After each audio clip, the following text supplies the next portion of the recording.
जीवन में सब लोगों को कभी न कभी ज्ञान मिलता है, कभी ना कभी धन भी मिलता है, कभी ना कभी ऐश्वर्य भी मिलता है, कभी ना कभी यश कीर्ति भी मिलती है, कभी ना कभी भक्ति वैराग्य भी मिलता है, पर इन सब भावों को स्थिर रखना ये बहुत मुश्किल है।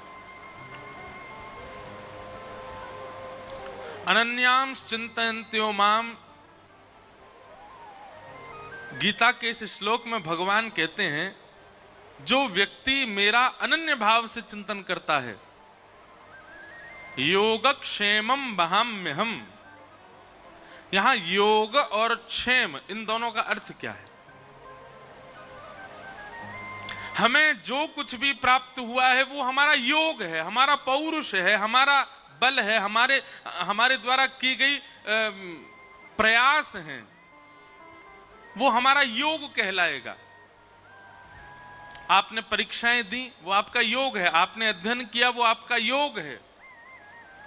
आपने परीक्षा देकर, अध्ययन करके, खूब परिश्रम करके किसी पदवी को प्राप्त कर लिया, वो आपके योग से प्राप्त हुआ।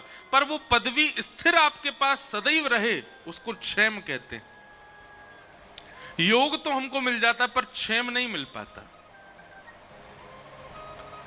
योगक्षेमम वहाम्यहम्।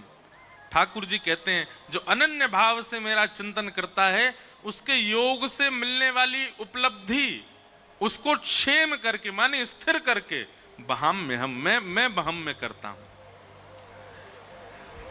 कई लोग पूछते हैं आध्यात्म जीवन में आवश्यक क्यों है? स्थिरता के लिए। किसके लिए? स्थिरता। चाहे वो भक्ति में हो, चाहे वो संसार के किसी ज्ञान में हो, चाहे वो ऐश्वर्य में हो, चाहे धन संपत्ति में हो, सब में स्थिरता प्राप्त करना। जब हम लोग कभी अनुष्ठान में बैठते हैं, पता नहीं आप लोग सुनते हैं नहीं ध्यान से, पंडित जी जब संकल्प दिलवाते हैं उसमें भी वो कहते हैं अप्राप्य लक्ष्मी प्राप्त्यर्थम। जो प्राप्त लक्ष्मी नहीं हो पाई है वो भी आपको प्राप्त हो, और प्राप्त लक्ष्मी चिरकाल, क्या बोलते हैं यहां सब बैठे हैं ब्राह्मण देव, क्या बोलते हैं? हाँ, वो सदा के लिए, चिरकाल के लिए आपकी स्थिर होके वो लक्ष्मी आपके पास रहे, इसी को कहते हैं क्षेम। आध्यात्मिकता क्यों जरूरी है?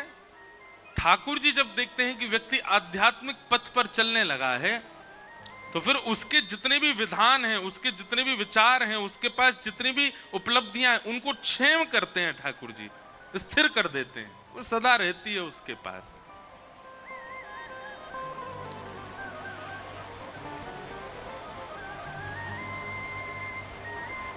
भगवान कपिल से देवहूति माता अपनी जिज्ञासाएं पूछ रही हैं।